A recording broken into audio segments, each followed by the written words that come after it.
Oregon State and Washington State can absolutely rebuild the Pac-12. To do so, they should remember what Anakin said to Obi-Wan when they get trapped by ray shields in Revenge of the Sith. You are Locked On Pac-12, your daily podcast on the Pac-12 Conference. It's the Locked On Podcast Network, your team every day.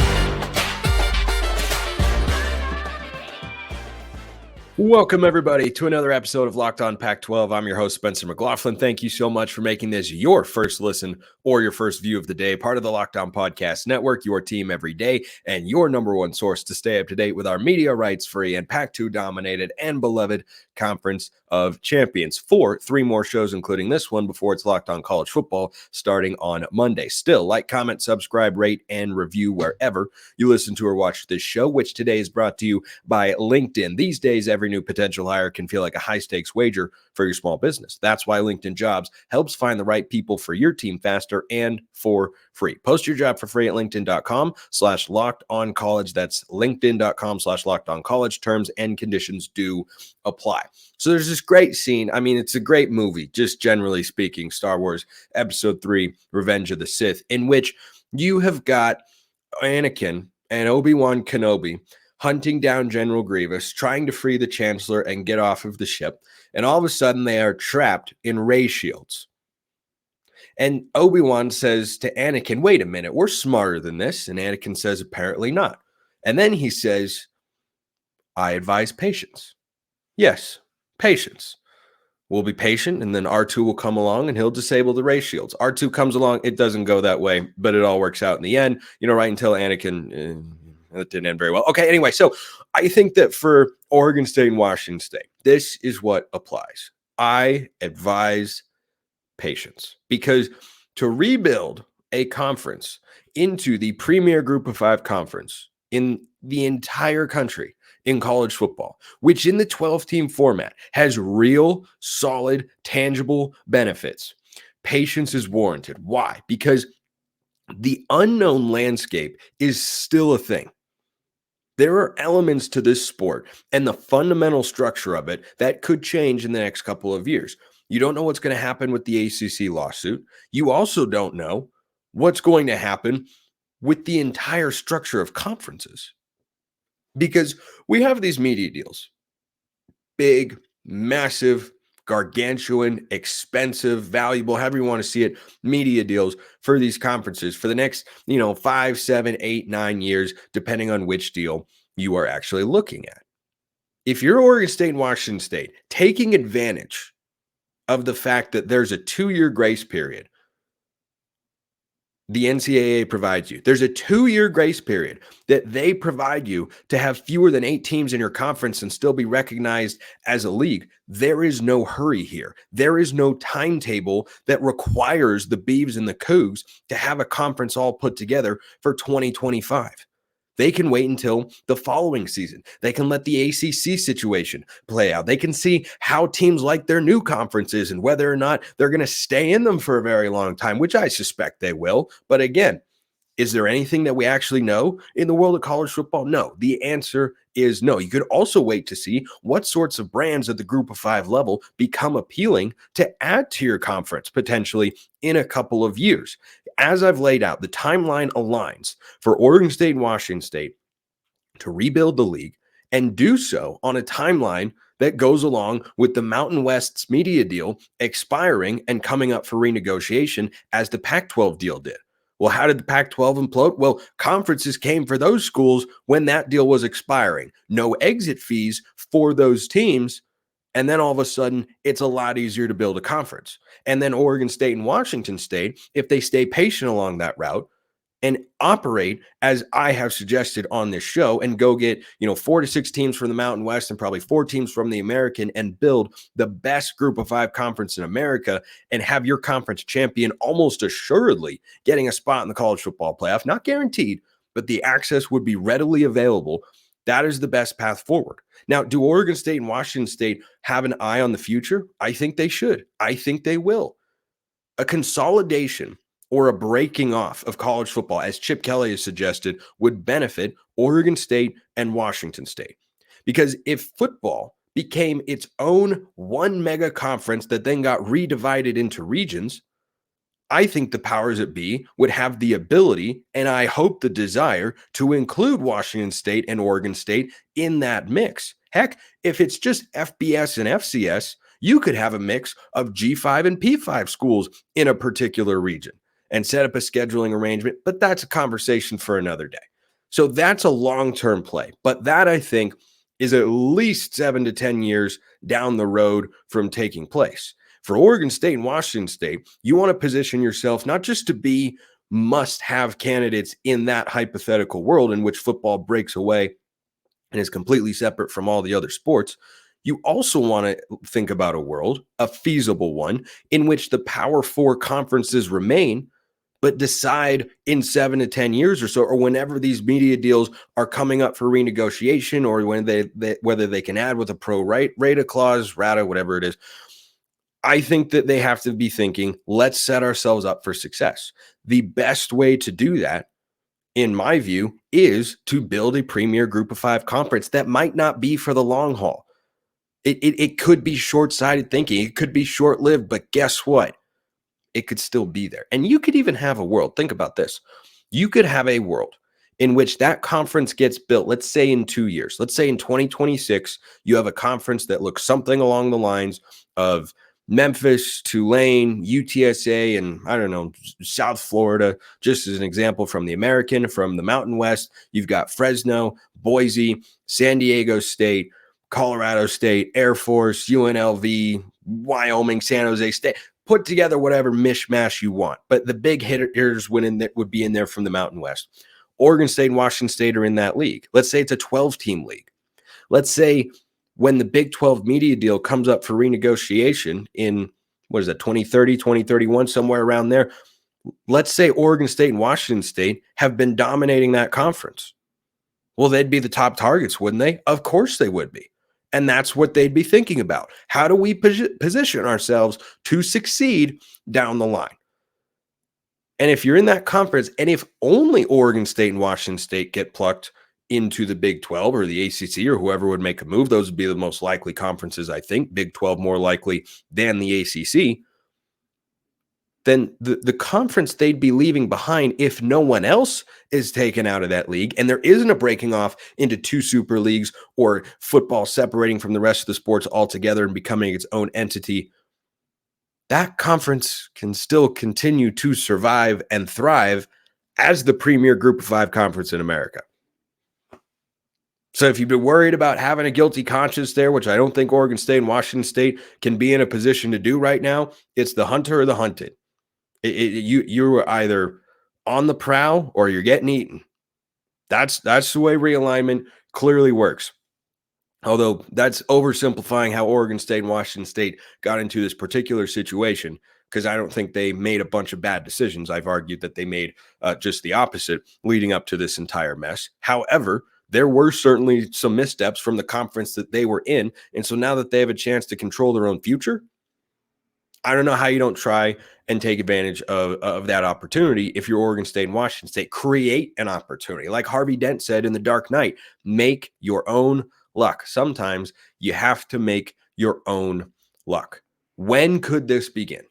When could this all begin? Well, as I said earlier, I think that is going to be a couple of years from now, and patience is warranted. It's also warranted for you to head over to LinkedIn, because at the start of the new year, every single small business owner is asking themselves the same question. What's one move I can make that'll take my business to the next level in 2024, like Next Level Chef with Gordon Ramsay? Fun show. LinkedIn Jobs knows that your success all depends on the team you surround yourself with. That's why LinkedIn Jobs has created the tools to help find the right professionals for your team faster and for free. LinkedIn is not just another job board. LinkedIn has a vast network of more than 1 billion professionals, which makes it the best place to hire. And hiring is easy when you have that many quality candidates. So easy, in fact, that 86% of small businesses get a qualified candidate within 24 hours. Small businesses rate LinkedIn Jobs #1 in delivering quality hires for a reason. Go post your job for free at linkedin.com/lockedoncollege. That's linkedin.com/lockedoncollege to post your job for free. Terms and conditions apply. So I was thinking about this because of a question that came in from Tyler JC. The mailbag continues to be open, even as this show transitions into being Locked On College Football, YouTube comments, but really Twitter is going to be the best spot at Smalls_55 or whatever. Well, just go at Smalls_55. DMs and mentions are open over there. Love interacting with you guys. Tyler JC asks, my question would be, when does expansion begin? Won't be this year. I don't even think it's next year. Because if you're Oregon State and Washington State and just got a settlement from the 10 departing schools in which $65 million is going to be coming your way, and in total, they came away with an outside share that totaled over $200 million, and you've got that war chest to kind of operate with, you want to spend that in your own best interests as much as possible. The way to do that is, as I mentioned earlier, to allow for the Mountain West media deal. And yes, this is somewhat of a predatory practice, but guess what? That's the world we live in. Adapt or die. Adapt or die. That's the old Billy Bean line from Moneyball, one of the best movies ever. But I think that for the Beavs and the Cougs, waiting for the Mountain West deal to come up for negotiation and those teams being available to come play under the Pac-12 label and form this new Power G5 conference, that can be an appealing option. That pitch can be made. And if there are no exit fees to pay, well, suddenly you don't have to dive into your treasure chest and you can have this opportunity materialize while also continuing to fund your athletic departments at a Power 5 level, which both schools have stated they want to do. So that's why I think patience, just like Anakin advised, it worked out in the end. Not at the end of that movie, exactly. Though he survived, so, what does he care? But I think that patience is the play. Let everything play out. Let everything settle down. Go find a media partner for 2024. Worry about the here and now. Keep an eye on the future. Get some feelers out there. Make a few phone calls. Have a baseline groundwork laid for moves that could come down the line. But nothing has to happen in 2024 except finding a media partner to broadcast their home football games. That's where things stand. Curious incident here. Curious incident I wanted to talk about, given their history of being discussed on this particular show. So SMU is going to buy their way into the ACC. I don't say that as a shot at SMU fans, who I once upon a time was excited about the prospect of adding them into the Pac-12. I still can't believe that fell apart. But alas, here we are. SMU, and it's just a reality, they've bought their way in. They have not played a schedule as tough as Oregon State and Washington State, who have had success over the last several years. Anyway, SMU's bought their way into the ACC. President's vote on realignment, as we all know. They might have $6 million withheld from them in college football playoff revenue. Ross Dellinger, as usual, had a great piece over at Yahoo Sports. Now, the tactics on this are not totally clear at this point in time. Essentially, what this move is to try and withhold the $6 million that a power conference school receives as a part of the expanded playoff revenue sharing. There is an attempt to withhold it that seems to be intended towards preventing or disincentivizing group of 5 teams to making that jump to the Power 5. It's not clear to me whether or not they're going to be successful with this. It's still being figured out. If they are able to do it, though, if you're a fan of Boise State or Fresno State or San Diego State or any other group of 5 school, Tulane perhaps, that feels like they could play and compete in the new power conference era of college football, this would be a move to keep an eye on. Now, I don't know how many of you out there are fans of those particular schools. I know there are some, and I just think this is a story to keep your eye on. This was a couple days ago, and there's been so much other stuff, of course, the national championship, that I've been waiting to get to this, but the 4 Big 12 schools, along with SMU, have all made that jump. BYU was a high-level G5, but still, they were a G5 school. They were competing in the West Coast Conference. They were an independent in football. That was a G5 program. Cincinnati, Houston, UCF all came from the American Conference. Now, if you are a Power 5 school, you get $6 million. And if you are a G5 school or in one of those conferences, you get $1 million. Now, this potential move is coinciding with a decision from the NCAA to say, hey, if you want to go from the FCS to the FBS, the way James Madison has done, the way Sam Houston State has done, and several others, that doesn't cost $5,000 anymore, which is literally nothing even to those sorts of schools. That's going to cost you $5 million. Just continue to keep an eye on how these stories evolve. That's why I bring it up, because we talk about realignment a lot on this show. That'll continue to be a topic on Locked On College Football because it impacts the sport that we love so very much. I think that all this realignment and moving around is frustrating a lot of people. They're getting tired of it. They're getting annoyed with it. And these appear to be steps taken in a direction towards calming everything down and keeping things where they are. Which goes back to my original point on the show today. Oregon State and Washington State. Breathe, patience. Let things play out, settle down, understand the landscape, and don't make a move until you know what the landscape actually is. You can't go into a particular terrain and prepare for it until you know what that terrain is. Are you going into the desert? Are you going into the mountains? Are you going snowshoeing? Are you going into the water? You don't know. You have an idea. You think it's a combination of kind of desert terrain and mountain terrain. You want to let this stuff settle down, though, so that you can make the most prepared decision possible to best secure your future. So that's where I stand on that. Here's where I stand on this particular question, which came from PCS Pounder. I don't know, whatever, man. A question: if media networks are consolidating who they're paying for football, does expanding for football really make a difference anymore when you consider that the Mountain West schools took a pay cut over the last 20 years? I don't know exactly what you mean by taking a pay cut. They haven't gotten the same amount of money. That is unquestionably true because they don't get the same amount of viewership.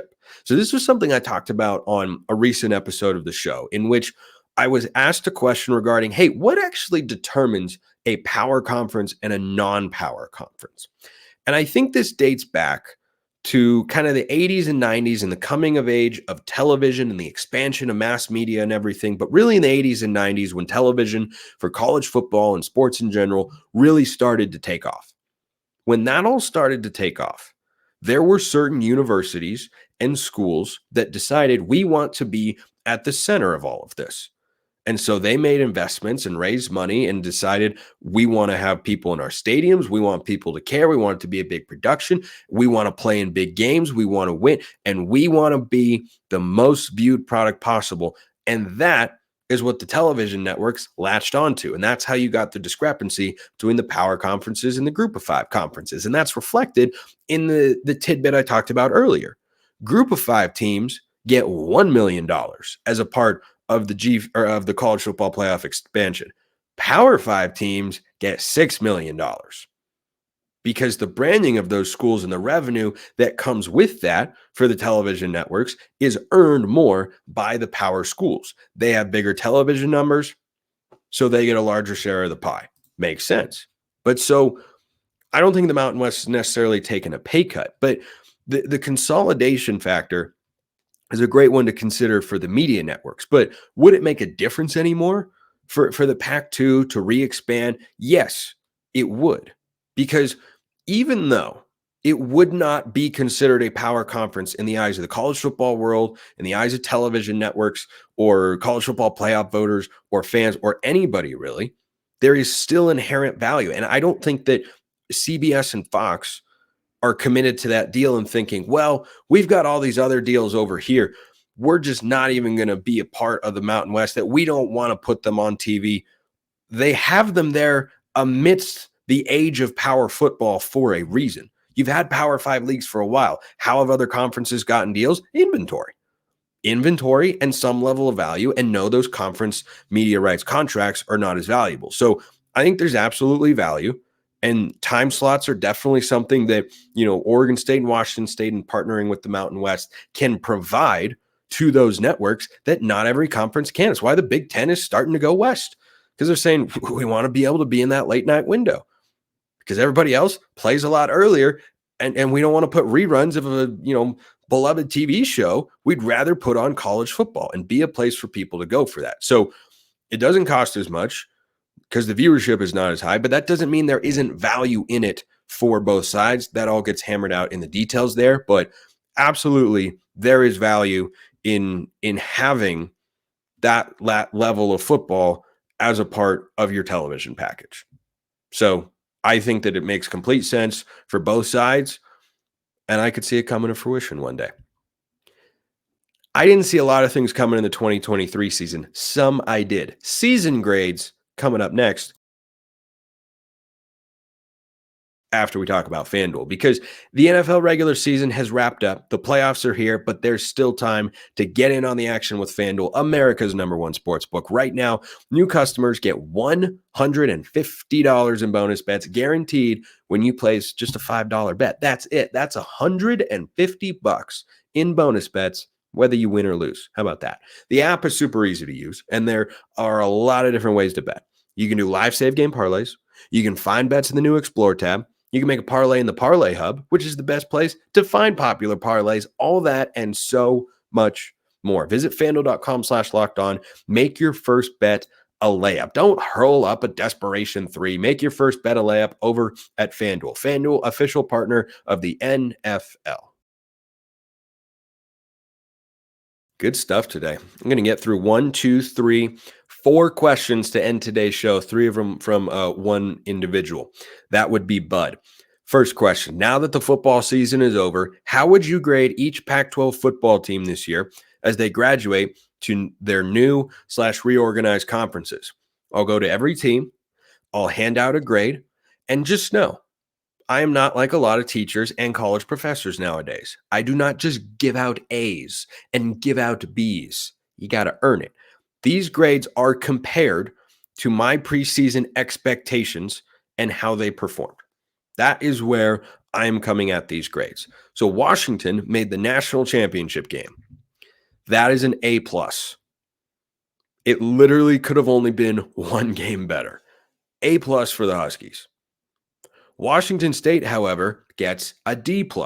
They had made a bowl game, I believe it was 7 consecutive seasons.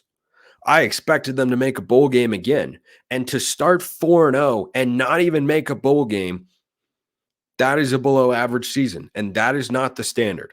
That is not good. There was a time in which 5-7 at Washington State would have been, hey, we might have something here. This could be good. That's not where they're at. That's not where Jake Dickert is at. That's not where their overall team talent was at. You had 2 stud edge rushers. You had a great quarterback. You had a capable running back. You had solid receivers. That team should have done more. That was a disappointing team. That was a disappointing season. You saw what their potential was. They beat Oregon State, a top 20 team all season long, and they beat Wisconsin, who ended up being a bowl team in the Big Ten. And to go 1-7 down the stretch, that was a major, major disappointment. Not a failure. Nobody gets an F grade this season, though USC came close. But a D+ for Washington State. That is not good. Below average there. Oregon gets an A. They don't get an A+ because they didn't win the Pac-12. But, I talked before the season over on Locked On Ducks that the expectation for Oregon was at least get to the Pac-12 title game. Have a shot. Be in the conversation. They did. They came up short against a really, really great Washington team. But the Ducks still won 12 games, won a New Year's Six bowl, and that's only happened 6 times in program history, winning 12 games. So they get an A. Oregon State gets a B. Oregon State gets a B. This might be a little high. Yeah, I'm going to knock that down because as I say it out loud, it doesn't sound quite right. Oregon State gets a B-. I know it was not the season Oregon State fans were hoping for. They were 8-2 and ranked number 11, and then they lost to Washington by 2 points. And then they were deflated, went on the road, and lost by 24 to a great Oregon team. Disappointing end of the year. But boy, yeah, you would have liked to have won either the Arizona or Washington State game. Absolutely could have. Did not play their best football. Couple of head-scratching moves, particularly on the fake field goal. Okay, I grant you that. That's when 8-4, not factoring in the bowl game in which nobody played. When 8-4 and a top 25 finish is not the season you were hoping for, that's also a resetting of expectations. I thought Oregon State would go 9-3. They ended up at 8-4, but man, it was that close. It was that close. I give the Beavs a B-. I give Cal a B- as well. Making a bowl game, no small thing. Now, I expected them to make a bowl game before the year. Not everybody did. But I thought that Cal, not just making a bowl game, but being competitive with Auburn, being competitive with USC, was a pretty darn solid and encouraging season. Curious to see what they do in the ACC, which is not a great conference, and how everyone handles the cross-country travel and everything like that. But good, solid season for Cal. Good, solid season indeed. Above average for what they often do. It is what I expect them to do, but I think they were even slightly better in some games than I thought. So yeah, I'll give Cal and Oregon State a B- there. Stanford gets a C because it's not a lot of expectations. It's average. It was an average year. USC gets a D-. The only reason this wasn't an F is because they not only made their bowl game, but they won their bowl game and probably found their quarterback of the future in the process. USC was preseason top 10. They were in the top 5 after the 6-0 start. They went 1-5 down the stretch at USC. It's one thing when it happens at Washington State, but USC, oof, that's a D- right there. Mark Colkin of Locked On USC described it as the dream season that wasn't. Yeah, that was about as big of a letdown as you could have. Preseason Pac-12 favorites, and they go 7-5. Yikes, major yikes. UCLA, C, average. Losing to Arizona State, canceled out by beating USC in a year where they shouldn't have, and I didn't think they would. This is right where I thought UCLA would be. They had an average year. They had an, you know what? I'll go C+ because they beat USC and they shouldn't have. C+ for UCLA. Utah, also a C+. Shorthanded. They did slightly above average. I still am surprised they went down and got whooped by Arizona, who, shocker, is going to have a pretty high grade here in a moment. Was not the season Utah fans were hoping for, but pretty limited by personnel. I think that was a great coaching job. If you give most coaches that Utah roster, I don't think they get over 500. I'm serious. I think they were severely limited in a number of spots, and for them to have won some of the games they won, to have almost beaten Washington on the road, pretty solid season for the Utes, but not the one they were hoping for. I think it's a C+, slightly above average. Colorado gets a B-. They surpassed my expectations. They fell off hard. They went 1-8 after a 3-0 start. But guess what? They won more games than last year, and that was the goal. And they accomplished that. Good, solid season once again for Colorado. Arizona State gets a C because it was average, right where I thought they'd be. And Arizona, the Arizona Big 12 bound Wildcats, hard to not see them as one of the favorites in that conference next year. They get an A-. I mean, they won 10 games. They won 10 games.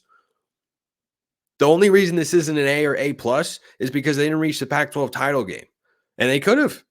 They could have been in that mix if they'd been able to beat USC on the road. But I tell you what, that is one heck of a season. One heck of a season for the Arizona Wildcats and Jedd Fisch. Really, really quality stuff. This question from Bud. With the recent success and or the higher profile of the Pac-12 coaches, DeBoer, Lanning, Riley, Fisch, and Sanders, how likely do you think that these coaches will move on either to other programs or to the NFL over the next 4 years? Very curious to see what happens with Kalen DeBoer. He hasn't signed his contract extension yet, which I'm sure has been placed in front of him. Lincoln Riley, I don't think is going anywhere. Jedd Fisch, if he puts together another 10-win season in the Big 12 next year, someone's going to come calling. Someone's going to come calling, and there's going to be a big job. I think he was a potential candidate this year. Deion Sanders, I don't think is going to the NFL, at least not anytime soon. But Jedd Fisch, in order of most likely to move on to a bigger score of the NFL, I'd put Jedd Fisch number 1, Lincoln Riley 2, DeBoer 3, Deion Sanders, Dan Lanning 4, Deion Sanders 5. Given the deeply contrasting offensive styles between Michigan and Washington, do you think that Michigan winning will influence how the Big Ten coaches plan their offense and defense for 2024? No. No, I do not. Absolutely not. Just because a coach loses, he is not going to suddenly change his philosophy on how he sees winning football games. Kalen DeBoer is not going to suddenly just stop throwing the football a bunch and have that be foundational to what he does. It's not going to happen. It's not going to happen. Coaches do not change their philosophies because of one particular game. Last question here from W. Harmon. What happens to the Pac-12 affiliated bowl games? So the ones that the Pac-12 has had a history with, the Rose Bowl is now part of the college football playoff in the 12-team era. So, that one gets nipped in the bud pretty easily there. But as for the rest of them, Oregon State and Washington State, if they're bowl eligible, I imagine the bowls that have had ties to the Pac historically are going to call Oregon State and Washington State and offer them an invitation depending on what their record is. That's how bowl games work, is they decide, with their contracts and everything, do we want to invite this team? Do we want to invite that team? Who do we get to invite and everything like that? As for the other ones, I think that what'll happen is those bowl games will reach out to other conferences, given their expanded status and the larger number of teams in them, and they will set up contracts there. But those bowl games, remember, are invitations. You can see it in the language during bowl season. We've received an invitation to play in blank and accepted the invitation. That's what bowl games are. They are an invitational based on certain qualifying factors. I expect, if Oregon State goes 10-2 next year, I'd fully expect the Holiday Bowl or the Sun Bowl maybe to call them and say, hey, do you want to come play in our bowl game here? Or if Washington State, goes 8-4, Las Vegas might call and say, hey, do you want to come play, against this team and whatnot? So that's what I'd suspect will happen. I don't think anything's been official on that front yet, because the college football playoff and bowl games and whatnot are waiting to make the change to a 5+7 model, 5 highest ranked conference champions and 7 at large, rather than a 6+6, given the Pac-12's implosion. But good question. We got 2 more days of Locked On Pac-12, and we're going to make the most of them. Appreciate everyone listening. I'll see you next time. And until then, hope you have a wonderful rest of your day.